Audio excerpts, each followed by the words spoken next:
Prezadas irmãs, louvado seja nosso Senhor Jesus Cristo. Para sempre seja louvado em nossa Mãe, Maria Santíssima.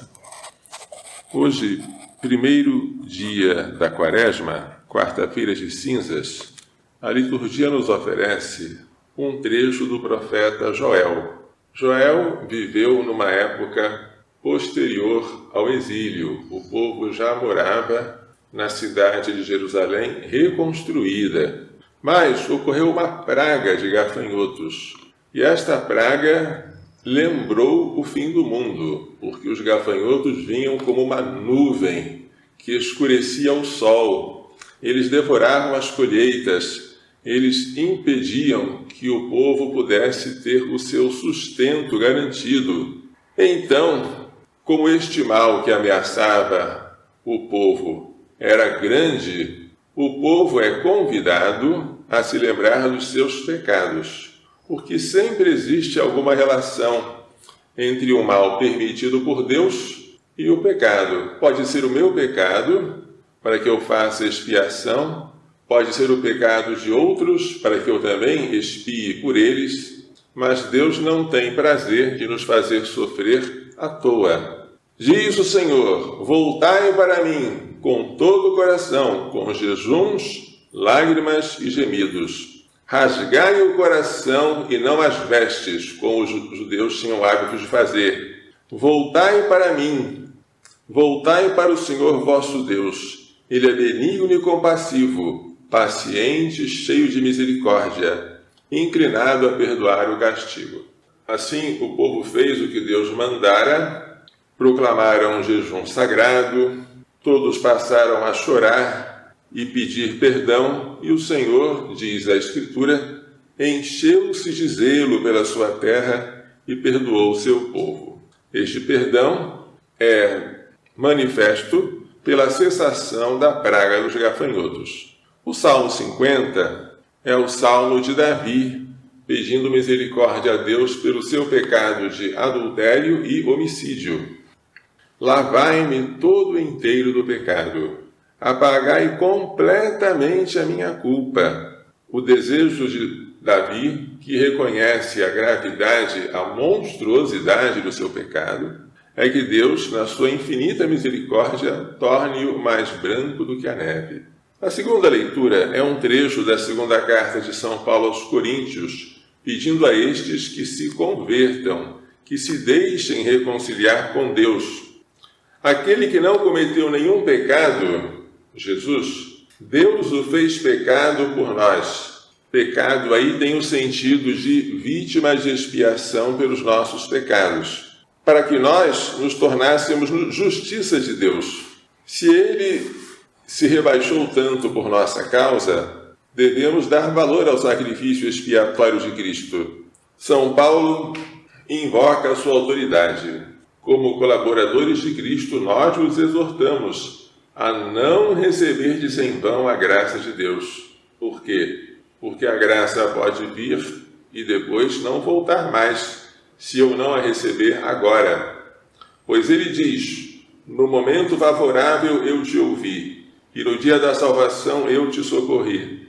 É agora o momento favorável, é agora o dia da salvação. Portanto, deixai-vos reconciliar com Deus agora.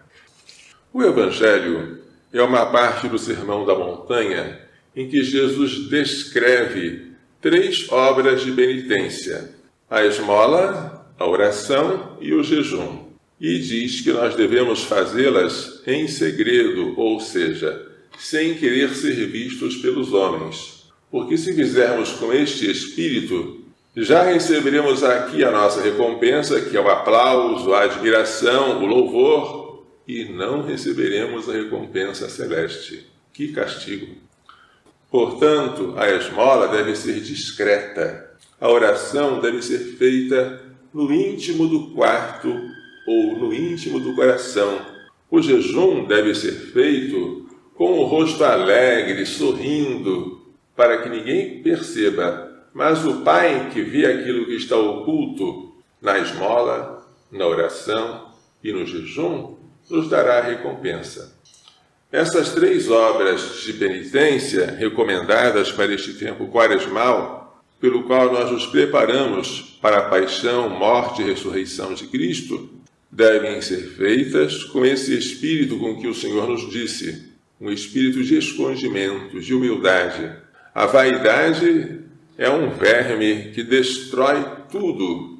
As coisas mais maravilhosas, se feitas com vaidade, são destruídas. Para nós evitarmos a vaidade, a Igreja propõe hoje o rito da imposição das cinzas. As cinzas sobre a nossa testa lembram que nós somos pó e que voltaremos ao pó. Este sinal faz com que a gente despreze os enfeites, os adornos, tudo aquilo que é feito para chamar a atenção dos outros sobre nós e que nos lembremos do nosso fim. Nós vamos morrer. Fomos tirados do pó. Mas, acreditem, o pior para nós não é morrer. O pior é chegarmos na hora da morte sem termos morrido. Vou explicar. Cada vez que nós renunciamos a nós mesmos, orando, dando esmola, fazendo jejum, nós morremos um pouquinho. Esta morte, dia a dia, se chama mortificação. Se nós nos mortificarmos totalmente, quando chegar a hora da nossa morte, a morte não encontrará nada para matar. Então, a nossa morte será simplesmente o nosso ingresso na vida. Se, porém, que coisa triste, quando chegar a hora da nossa morte, a morte encontrar-nos ainda vivos, isso é triste, ainda com algum vestígio de egoísmo, de amor próprio desordenado, então será preciso morrer após a morte. Após a morte haverá um estágio de purificação que nós chamamos purgatório. O purgatório não é bom, porque lá nós temos remorsos, um grande arrependimento de não termos morrido como deveríamos aqui nesta vida. Lá nós choramos a perda da ocasião de sofrer com paciência, de aproveitar os tempos vazios para fazer obras de misericórdia. Lá nós choramos. Esse sofrimento nos purifica. E quando a alma estiver purificada, ela pode então ir para o céu. Mas acreditem, o sofrimento no purgatório não é como o nosso. Nós sofremos com merecimentos. Chama-se satisfação. Aquilo que os nossos sofrimentos hoje podem alcançar pelos nossos pecados.